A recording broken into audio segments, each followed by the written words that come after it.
In the year 1526, a young man named Louis II wore a crown that felt far heavier than gold. At only 20 years old, he was the king of Hungary and Bohemia, ruling over a land of rolling hills, ancient castles, and a people who had stood as the shield of Christendom for centuries. But the shield was cracking. To the east, a massive shadow was growing, and within the halls of his own palace, the voices of his nobles were louder and more discordant than the music of his court. Louis often sat alone, staring at the horizon, wondering if he was the king who would see his kingdom fall. To understand the danger, one had to look at the map of Europe. It was a chaotic puzzle. The great powers, the Habsburgs of Spain and Austria, and the Valois of France, were locked in a bitter struggle for dominance in Italy. They were too busy fighting each other to hear the pleas for help coming from Buda. Louis stood with his young page, Ambrose, over a giant parchment spread across a heavy oak table. The map showed Hungary trapped between the indifference of the West and the unstoppable ambition of the East. Across the border, Sultan Suleiman, known to his people as the lawgiver and to Europe as the Magnificent, was not distracted. He sat in the Topkapi Palace in Istanbul, surrounded by silk and steel. He saw Hungary not just as a kingdom, but as the gateway to the heart of Europe, to Vienna and beyond. Suleiman was a man of discipline and vision. While the kings of Europe argued over small patches of land, the Sultan was gathering an army the likes of which the world had rarely seen. Inside Hungary, the situation was dire. The treasury was empty, and the great lords refused to pay taxes or provide soldiers, preferring to guard their own private estates. Louis met with his most trusted commander, the warrior monk Pale Tamori. Tamori was a man of God who had spent years fighting on the frontiers. He warned the king that the border fortresses, including the great stronghold of Belgrade, had already fallen. The path to the heart of the country was wide open. The Sultan's march began in the spring. It was a moving city of tents, cannons, and over 60,000 soldiers. Suleiman rode at the head of his janissaries, his elite infantry. With him was Ibrahim, his grand vizier and closest confidant.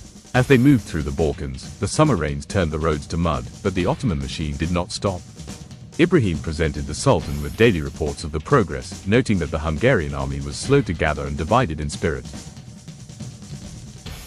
By August, the Hungarian army had finally assembled, but it was small, barely 25,000 men against the Sultan's overwhelming force. Ambrose helped Pale Tamori prepare his armor in the camp near the town of Mohács. The mood was somber. Tamori knew that their only hope was a swift, decisive strike before the Ottomans could fully deploy their superior artillery. He told Ambrose that today, they would fight not for a king, but for the very soul of their homes. On the morning of August 29, 1526, the two leaders looked at the field of Mohács.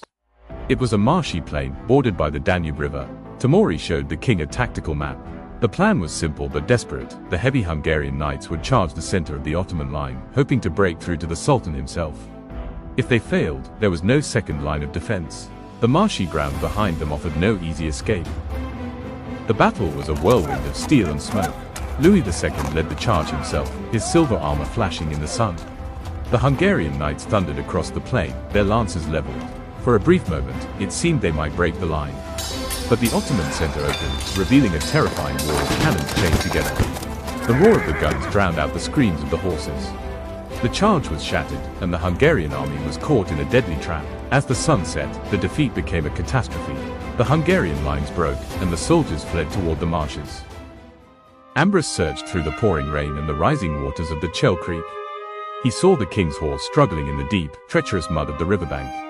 Louis, weighed down by his heavy armor, was unable to pull himself free from the rising tide. In the chaos of the retreat, the young king who had tried to hold back an empire disappeared beneath the dark waters.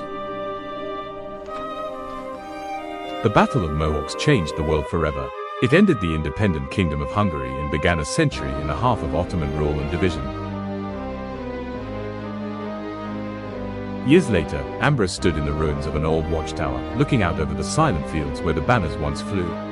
He understood now that the battle was lost long before the first cannon fired, lost in the silence of Europe and the pride of the nobles. He held a small, rusted coin with Louis's face on it, a reminder of the boy king who stood alone against the storm.